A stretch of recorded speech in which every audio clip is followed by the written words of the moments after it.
अस्सलाम वालेकुम everyone. I am Kinza Usman, a clinical psychologist. आज का हमारा टॉपिक है स्ट्रेस। स्ट्रेस बेसिकली आजकल बहुत बढ़ चुका है। हर दूसरे बंदे को स्ट्रेस फेस करना पड़ रहा है और स्ट्रेस की वजह से बहुत सारी फ़िज़िकल प्रॉब्लम्स बढ़ चुकी हैं जिनका पता भी नहीं चलता, और वो उसकी जो रूट कॉज़ होती है वो स्ट्रेस होती है। कहीं न कहीं इंसान की बॉडी में चेंजेस आ रही होती हैं, जैसे कि किसी की स्ट्रेस जो है वो उसके हार्ट को अफ़ेक्ट करती है, किसी का स्ट्रेस ब्रेन को और किसी का बाकी ऑर्गन्स को। तो बेसिकली स्ट्रेस की आज हम बात करेंगे, और स्ट्रेस के अंदर हमारी क्या टाइप्स हैं, स्ट्रेस के अंदर हमारी बॉडी में क्या चेंजेस आती हैं, स्ट्रेस के अंदर हमारे नर्वस सिस्टम में क्या असर होता है उसका, और क्या हार्मोन रिलीज़ होते हैं और उसकी वजह से हमारी बॉडी रिस्पॉन्स कैसे करती है। सबसे पहले अगर हम देखें तो स्ट्रेस है क्या? स्ट्रेस जो है वो सबको पता है कि स्ट्रेस जो है वो हमारी बॉडी का नेचुरल रिस्पॉन्स है, जो कि फ़िज़िकल, मेंटल और इमोशनल रिएक्शन है एक तरह से हमारी बॉडी का, जबकि हमें कोई प्रेशर या कोई ऐसी सिचुएशन का सामना करना पड़ता है जिसको हमने फ़िज़िकली या इमोशनली या किसी तरह भी सामना नहीं किया होता पहले, और अब हमने उसका सामना करना है। तो वो जो कंडीशन है हमारे पास, वो हमारे लिए एक स्ट्रेसफुल कंडीशन हो जाएगी हमारी माइंड के लिए, और हमारी बॉडी में उसकी असरात आएंगे। अगर हम इसको डेफिनेशन में देखें कि स्ट्रेस बेसिकली है क्या, तो it's a natural physical, mental और emotional reaction to any kind of pressure. अच्छा, स्ट्रेस जो है वो हमारे पास 2 कैटेगरीज़ में हम देखेंगे इसको। एक लॉन्ग टर्म स्ट्रेस होता है और एक हमारा जो है वो डेली लाइफ स्ट्रेस होता है।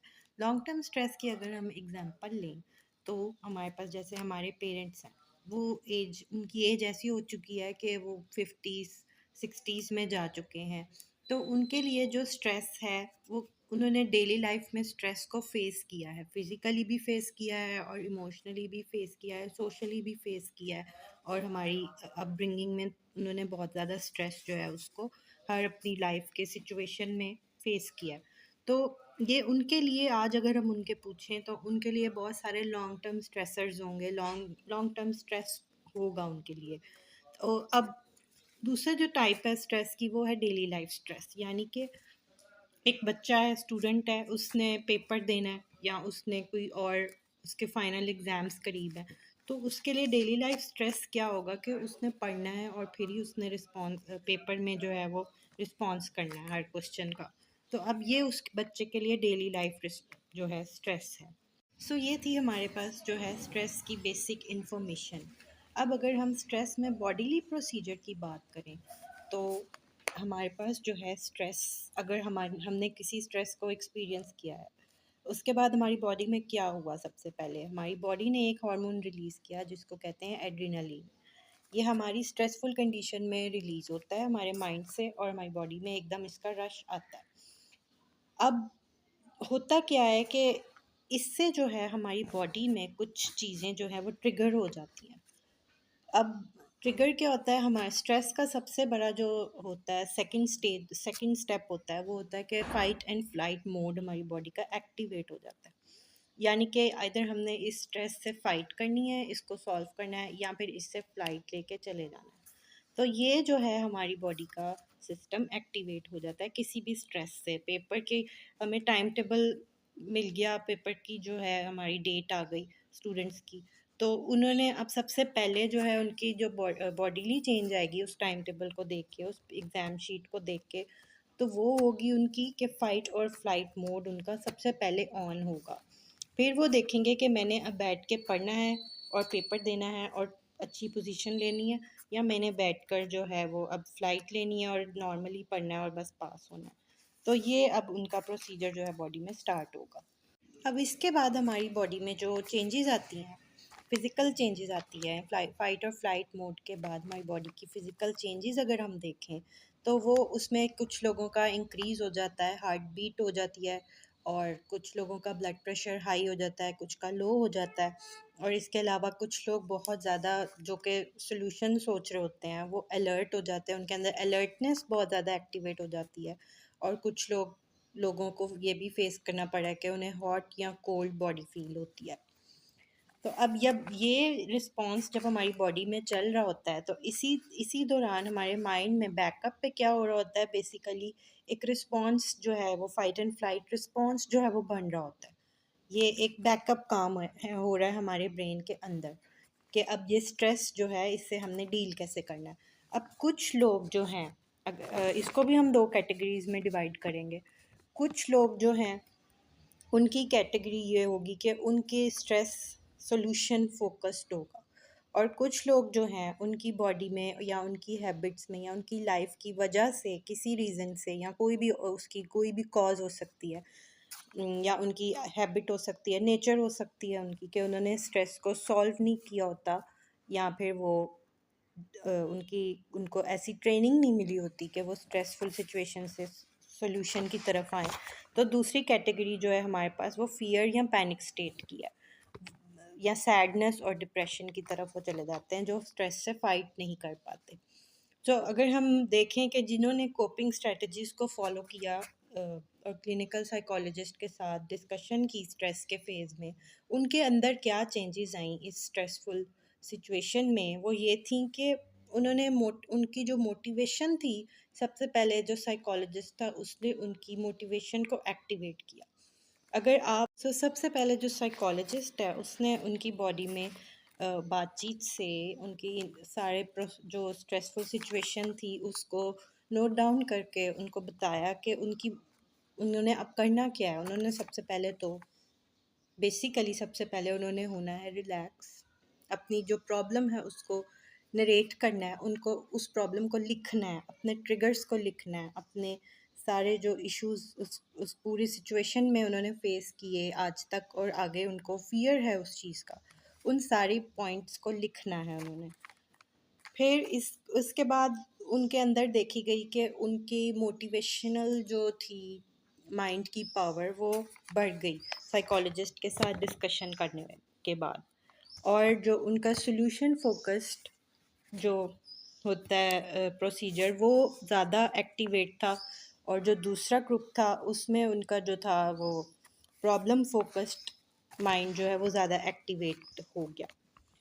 अब उनका सोशल कनेक्शन जो था उन्होंने बहुत ज़्यादा उसकी सपोर्ट की और बहुत ज़्यादा हेल्प की, और सोशल कनेक्शन की वजह से उनकी मोटिवेशन और कंसंट्रेशन और इस तरह के जो पॉजिटिव फैक्टर्स थे वो बॉडी ने ऑटोमेटिकली जो है फाइट मोड ने ऑटोमेटिकली जो है वो अलर्ट कर दिए, एक्टिवेट कर दिए, जिससे उनका एक जिसको हम कहते हैं इरादा कुव्वत बढ़ गई, और उन्होंने जो है वो स्ट्रांगली उस स्ट्रेस को फेस कर लिया, और उन्होंने जो है उस सारी सिचुएशन को अपने सेल्फ कनेक्शंस के साथ और अपने सोशल कनेक्शंस के साथ और अपने सारी जो उनके पास जो चीज़ें थी उससे मेजरमेंट्स के साथ टाइमिंग के साथ उस जो स्ट्रेस को डील कर लिया।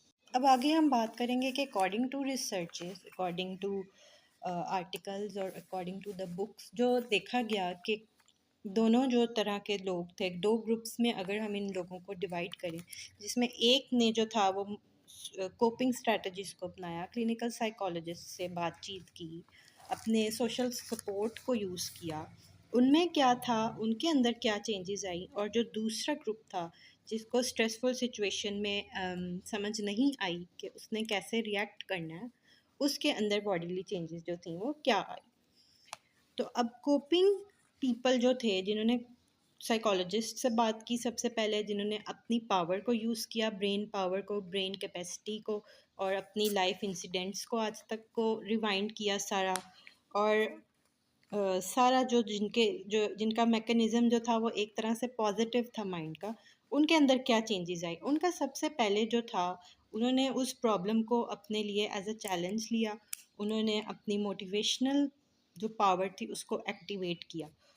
किया कैसे, वो खुद ही हो गई उनकी जो थी मोटिवेशन सारी, और जितनी भी उनके अंदर कैपेसिटी थी कि वो उस स्ट्रेस से जो है फाइट कर सकें वो एक्टिवेट खुद ही हो गई जब उन्होंने फाइट और फ्लाइट मोड के अंदर अपने आप को कंट्रोल किया, अपने माइंड को और अपने हार्ट को और अपनी बॉडी को उन्होंने रिलैक्स किया।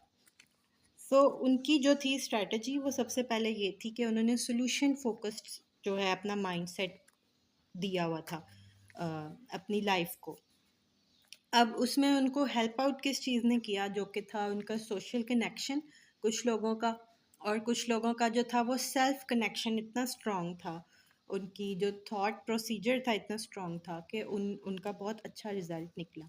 सोशल सपोर्ट ने उनको बहुत मोटिवेट किया, और जो है सेल्फ मोटिव, और एंडिंग जो थी वो फर्स्ट ग्रुप की, एक ग्रुप की क्या निकली जिन्होंने कॉपिंग स्ट्रेटजीज को और साइकोलॉजिस्ट को फॉलो किया, और डिस्कशन की और पूरा रोड मैप बनाया अपने स्ट्रेस का, और फिर उसको ऑर्गेनाइज्ड फॉर्म में आगे लेके चले।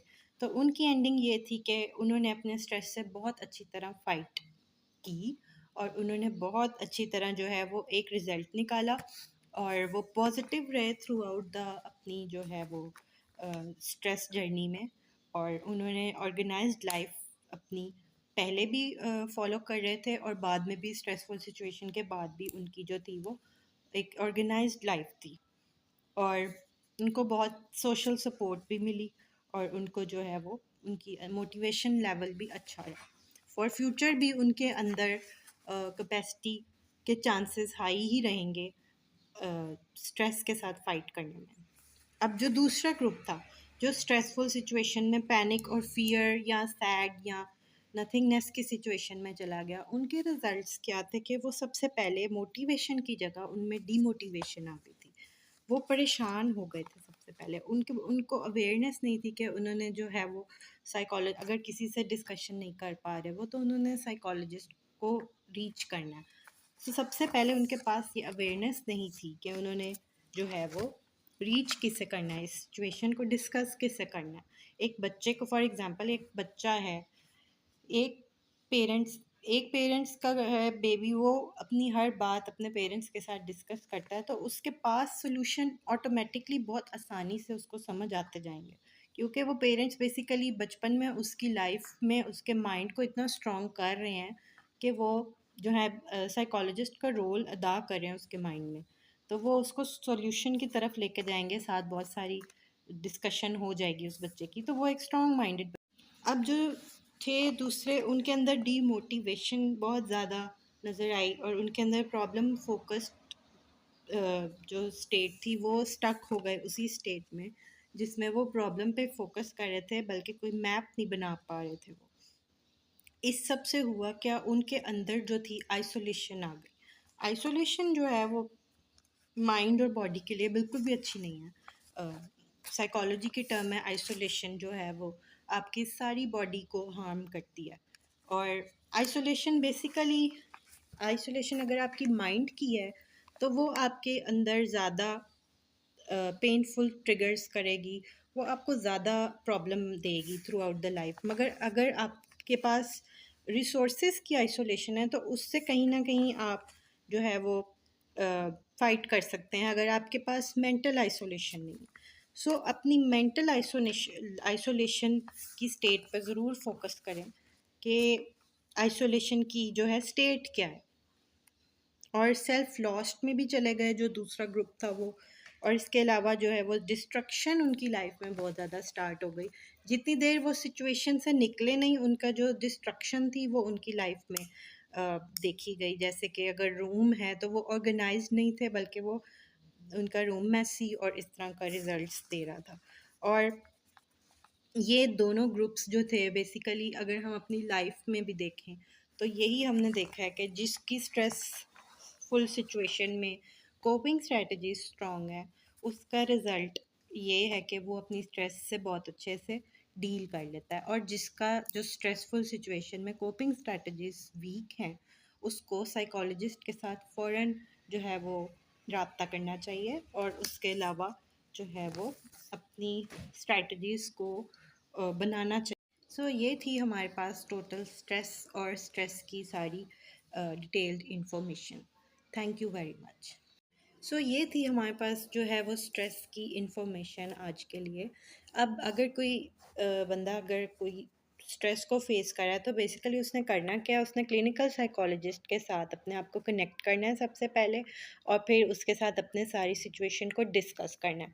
क्लिनिकल साइकोलॉजिस्ट ऑनलाइन भी अवेलेबल हैं, और क्लिनिकल साइकोलॉजिस्ट इन क्लिनिक्स पर या इन पर्सन थेरेपी हर तरह से अवेलेबल हैं आजकल। तो अपनी लाइफ को आसान बनाएं और अपनी जो है प्रॉब्लम्स हैं उनके सॉल्यूशन पर ज़्यादा काम करें, ना कि उस प्रॉब्लम के अंदर स्टक हो और आइसोलेशन फेज में जाएं। Thank you very much.